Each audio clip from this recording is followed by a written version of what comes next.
आने वाले समय में अगर मौका मिलेगा तो मैं उसको ऐसा विधानसभा क्षेत्र बनाऊंगा जो देश में नंबर 1 हो। भारतीय जनता पार्टी की जो नीतियां रीतियां हैं और जिस तरीके से भारतीय जनता पार्टी ने पिछले 2014 से लेकर अब तक काम किया है, उससे दूसरे दल जितना भी चिल्ला लें, जितना भी आवाज़ लगा लें, कोई फ़र्क नहीं पड़ने वाला। और जो ये मौसमी लोग आते हैं जिनको पार्टियां मजबूरी बस ले लेती हैं, तो ऐसे लोगों के जाने से भारतीय जनता पार्टी पे कोई फ़र्क नहीं पड़ता है। और आने वाले समय में भारतीय जनता पार्टी 300 का आंकड़ा पार कर रही है।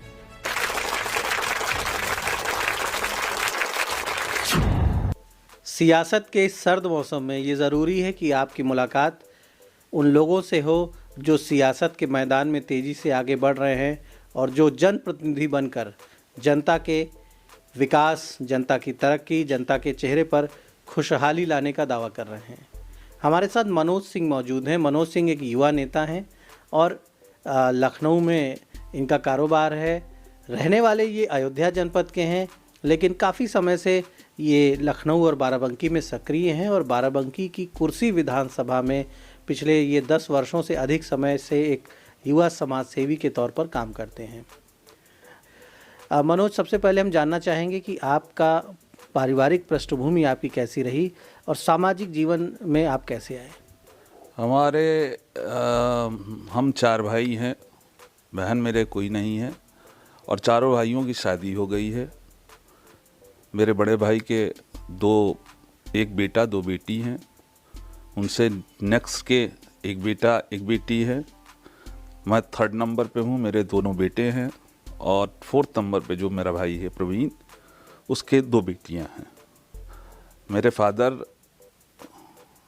चार्टर्ड अकाउंटेंट थे और BSNL से रिटायर हुए हैं 2002 में और अब भी वो सोशल वर्क कर रहे हैं, लोगों का काम करते रहते हैं और टेलीफोन से संबंधित समस्याएं, BSNL से संबंधित समस्याओं में वो उनकी मदद करते हैं लोगों की। राजनीति में आने का विचार शुरू से ही इच्छा थी। जब लखनऊ यूनिवर्सिटी में मैं पढ़ता था, 87 में लखनऊ यूनिवर्सिटी ज्वाइन किया था और 92 में छोड़ा हूँ। उस बीच महामंत्री का इलेक्शन लड़ना चाह रहा था, घर वालों की इच्छा नहीं हुई और मना कर दिया गया, लेकिन अंदर इच्छा थी कि राजनीति की जाएगी आगे आने वाले समय में। मनोज जी, आपने अपने छात्र जीवन की बातें बताई, अपने परिवार के बारे में बताया और आपने ये भी बताया कि लखनऊ विश्वविद्यालय में आने के बाद आप युवाओं और छात्रों की राजनीति से जुड़े और एक सामाजिक जीवन की शुरुआत हुई। आपने चुनाव भी लड़ा बाराबंकी में, कुर्सी विधानसभा क्षेत्र से, पहले फतेहपुर विधानसभा कहते थे उसको। तो चुनाव में लड़ने के लिए आप आगे बढ़े, तो चुनावी राजनीति से जो आपका जुड़ाव हुआ वो कैसे हुआ और एक पार्टी आपने ज्वाइन की थी, उस पार्टी में जाने का अनुभव कैसा रहा? पहली बात मैं आपको बता दूं कि मेरे मन में शुरू से इच्छा रहती थी कि लोगों के प्रति कुछ काम किया जाए, समाज के प्रति कुछ अच्छा किया जाए। क्योंकि देखते आए, कांग्रेस की सरकार रही हो, सपा की सरकार रही हो, बसपा की सरकार रही हो, इनमें लोगों के साथ जिस तरीके से उत्पीड़न हो रहा था, जिस तरीके से लोग परेशान किए जा रहे थे, पेपरों में, न्यूज़ चैनलों में जिस तरीके की खबरें आती थी, मन करता था कुछ अच्छा किया जाए समाज के लिए। इसी प्रयास के तहत मैं पीस पार्टी से जुड़ा, लेकिन बाद में वो भी उन्हीं दलों के तरीके से हो गई। आने वाले समय में भाजपा में कुछ मोदी जी के आने के बाद कुछ ऐसा दिखा कि मेरा मन कहा कि मैं इससे जुड़ूं और इसके लिए काम करूं। और 2015 में मैंने भाजपा ज्वाइन की और तब से अनवरत भाजपा में हूं और प्रयास कर रहा हूं कि मुझको भी एक बार मौका मिले कि मैं भी लोगों की सेवा कर पाऊं। आप बीजेपी की नीतियों में नरेंद्र मोदी जी से प्रभावित होकर आपने बीजेपी की नीतियों के प्रति अपनी आस्था जाहिर की और आप बीजेपी में आए। मोदी जी के व्यक्तित्व में आपको ऐसा क्या दिखा कि आप अपनी पुरानी जो राजनीतिक विचारधाराएं छोड़कर आप बीजेपी की ओर बढ़ गए? मोदी जी का व्यक्तित्व या उनका जो भी योगदान है उसको आप कितना महत्वपूर्ण मानते हैं देश के लिए? मोदी जी संत जैसे हैं। उन्होंने पूरा जीवन खाली देश के लिए दिया है। आज उनकी उम्र हमारे ख्याल से 68 या 69 साल हो गई है। जीवन उनका सेवा भाव का रहा और सेवा भाव के कारण ही उनके बारे में पढ़ के, उनके बारे में जानकर, अटल जी जैसे नेता के बारे में जानकर, जिनको कांग्रेस सरकार ने अपना प्रतिनिधि बनाकर यूनो में भेजा, जबकि वो विपक्ष में थे। तो ऐसे लोगों से मन में इच्छा जगी कि इन्होंने काम किया है और देश में कुछ ऐसा किया जिसकी वजह से देश का विकास हो रहा। और मोदी जी ने जिस तरीके से सबके लिए प्रयास किया और जो सबका साथ, सबका विकास, सबका प्रयास का नारा दिया, वो वही सब सोच के मन में ये लगा कि कुछ करना चाहिए और इसी से समाज का आगे भला होगा। आज आप कितना संतुष्ट हैं बीजेपी में काफ़ी समय देने के बाद? क्या लगता है ये डिसीजन कैसा रहा बीजेपी में आने के बाद, और कितना मन को आपके कैसे भाव मिलते हैं मन में? और अभी उत्तर प्रदेश में जो राजनीतिक हलचलें मची हैं, कई लोग बीजेपी छोड़ के जा रहे हैं और बहुत से लोग कह रहे हैं कि साहब बीजेपी अब उतनी पावरफुल नहीं रहेगी उत्तर प्रदेश में। ये सब चीज़ें जो हैं किस तरह के विचार लाते हैं मन में? भारतीय जनता पार्टी की जो नीतियाँ रीतियाँ हैं और जिस तरीके से भारतीय जनता पार्टी ने पिछले 2014 से लेकर अब तक काम किया है, उससे दूसरे दल जितना भी चिल्ला लें, जितना भी आवाज़ लगा लें, कोई फ़र्क नहीं पड़ने वाला।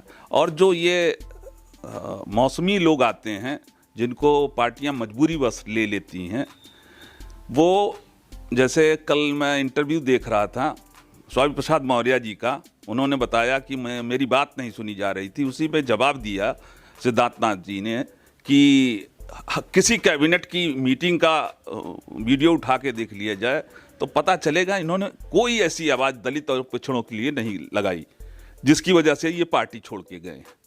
इसी तरीके से दारा सिंह चौहान ने। तो ऐसे लोगों के जाने से भारतीय जनता पार्टी पे कोई फर्क नहीं पड़ता है और आने वाले समय में भारतीय जनता पार्टी 300 का आंकड़ा पार कर रही है। देखिएगा, समय आने दीजिए। अच्छा, आप भी चुनाव लड़ना चाह रहे हैं, बीजेपी का टिकट चाह रहे हैं आप, और कुर्सी विधानसभा क्षेत्र में आप जहां लगभग 10 वर्षों से अधिक समय दे चुके हैं, तो उस क्षेत्र में क्या आधार है आपका? किन मुद्दों पर आप उस क्षेत्र में राजनीति कर रहे हैं? कुर्सी की क्या समस्याएं हैं या आपके मन में क्या एजेंडा है कुर्सी के विकास के लिए? मैं ये सोच के कुर्सी से राजनीति कर रहा हूँ कि लखनऊ से सटा होने के बावजूद अब भी वो इतना पिछड़ा हुआ है जिसका विकास बहुत ज़रूरी है। और आने इतने सारे विधायक होते गए, लोग आते गए, जनप्रतिनिधि फरीद साहब थे, हमारे दल के विधायक हैं, इन्होंने काम ज़रूर किया, मोदी योगी की नीतियों को बढ़ाया ज़रूर, लेकिन जिस तरीके से काम धरातल पर होना चाहिए था वैसा काम हुआ नहीं और उसका विकास करना बहुत ज़रूरी है। लखनऊ से जुड़ा होने की वजह से आने वाले समय में लखनऊ महानगर में शामिल होगा, तो इसका विकास करने के लिए नियत से और यहाँ के लोगों को रोज़गार मिले और लोग ज़्यादा अच्छे से अपने आप को लखनऊ के बराबर रहन सहन में ला सकें, ऐसा प्रयास करना चाहता हूँ। इसीलिए मैं टिकट मांग रहा हूँ। मनोज जी, अगर कहें कि क्या चुनौतियां आप वहाँ पर देख रहे हैं, कुर्सी की कुछ ऐसे 3-4 पॉइंट्स ऐसे जो आपने आइडेंटिफाई किए हों, आप वहाँ जनप्रतिनिधि के तौर पे काम करना चाहते हैं, तो आपने ज़रूर वहाँ के लोगों से मुलाकात करके कुछ जाना होगा कि क्या प्रमुख समस्याएं हैं कुर्सी की। अगर हम 3 मेजर प्रॉब्लम्स हम अगर आइडेंटिफाई करें कुर्सी विधानसभा में, 3 मुख्य बिंदु क्या हैं जिन पर काम करना चाहिए और आपको मौका मिलेगा तो आप करेंगे? सबसे पहली चीज़ है कि बहुत से गांव में बिजली तो करीब करीब सब पहुंच ही गई है, काम तो हो गए हैं, खंबे लग गए हैं और समय आते आते सारे लोगों को वो सुविधा मिल जाएगी। लेकिन बेरोजगारी बहुत है, गरीबी बहुत है, उसको दूर करने के लिए कोई फैक्ट्री या इस तरीके का प्रयास करूंगा कि जिससे उस क्षेत्र में आए और लोगों को रोजगार मिले। पहली चीज़ तो ये हो गई। दूसरी चीज़, जहाँ तक किसानों का सवाल है, वहाँ पे खेती के लिए ज़मीन बहुत ही अच्छी है, बहुत उपजाऊ है, वहाँ का किसान खुशहाल भी है इसी वजह से, क्योंकि वो काम कर पा रहा। लेकिन बहुत सारे ऐसे लोग भी हैं जिनके पास खेत नहीं है, घर नहीं है, मकान नहीं है। मोदी जी ने अभी दिया है, आने वाले समय में सबको मिल जाएगा, सबके पास हो जाएगा, योगी जी दे रहे हैं, सबके पास हो जाएगा। लेकिन उनके पास रोजगार नहीं होगा तो करेंगे क्या?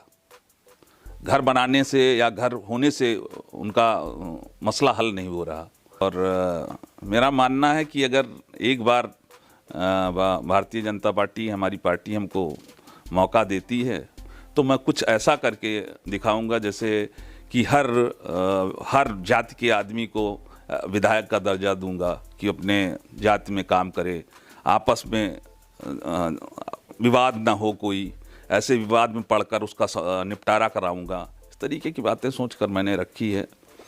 आने वाले समय में अगर मौका मिलेगा तो मैं उसको ऐसा विधानसभा क्षेत्र बनाऊंगा जो देश में नंबर 1 हो। तो मनोज जी के मन में हसरतें हैं, मनोज के पास एक विजन भी है, क्षेत्र में समस्याओं का अध्ययन भी किया है, चाहते हैं कि एक मौका मिले। और एक बात और आपसे मैं पूछ लेता हूं, यहाँ पर बहुत से लोग कहते हैं, पब्लिक के लोग, मतदाता भी आपके कहते हैं, लोग कहते हैं कि नेता जब तक विधायक नहीं बनते हैं, जब वो विधायक बन जाते हैं, माननीय बन जाते हैं, वीआईपी बन जाते हैं, तो फिर अपने लोगों को भूल जाते हैं जिनके वोटों से बनते हैं।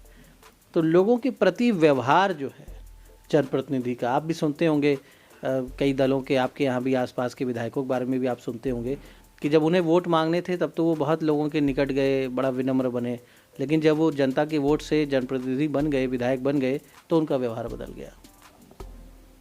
मैं आपको आश्वस्त तो नहीं कर सकता हूं, लेकिन आप जिस तरीके से मैं काम करता हूं और जिस तरीके से जो मेरा बिजनेस है, इसमें जो लोग, जैसे हमारे यहाँ 16 एम्प्लाई हैं, अगर आप उनसे पता करेंगे तो आपको पता चलेगा कि इस व्यक्ति की अपनी कोई ऐसी इच्छा नहीं है जिसकी वजह से दूसरों की इच्छा मारे।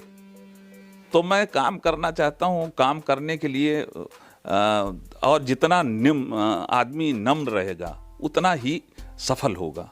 मेरा मानना ये है, मेरे माँ बाप ने जो संस्कार दिए हैं कि दूसरों प्रति नरमी दिखाएंगे तो लोग आपको सम्मान करेंगे, और मैं सम्मान के लिए ही और उनकी सेवा के लिए विधायक बनना चाहता हूँ। मैं किसी लाभ के लिए उसका प्रयास, मेरा कोई प्रयास नहीं है। तो एक अच्छी बात इन्होंने कही और एक भरोसा भी दिया है कि लोगों की सेवा के लिए विधायक बनने का उद्देश्य है, बाकी अपनी मेहनत से अपना कारोबार, अपना बिजनेस करते हैं, घर परिवार सुखी है, किसी चीज़ की कोई कमी नहीं है। लेकिन अगर जनता चाहेगी तो एक जनप्रतिनिधि बनकर लोगों की समस्याएं ज़रूर दूर करेंगे। क्षेत्र में गरीबी, बेरोज़गारी, किसानों का पिछड़ापन और ये सारे इश्यूज़ पर एक इन्होंने प्लान किया है, एक सोच है इनके मन में। और बीजेपी यदि मौका देती है तो ये क्षेत्र में एक अच्छे जनप्रतिनिधि के रूप में खुद को साबित करेंगे, ऐसा इनका दावा है। तो आप बने रहिए द इंडियन ओपिनियन के साथ। और उत्तर प्रदेश की चर्चित विधानसभा सीटों पर कौन कौन से चेहरे आगे आ रहे हैं, कौन प्रमुख दावेदार हैं, उनसे आपकी मुलाकात हम कराते हैं, जिससे आप जान सकें अपने नेताओं को, अपने होने वाले जनप्रतिनिधियों को। धन्यवाद। नमस्कार।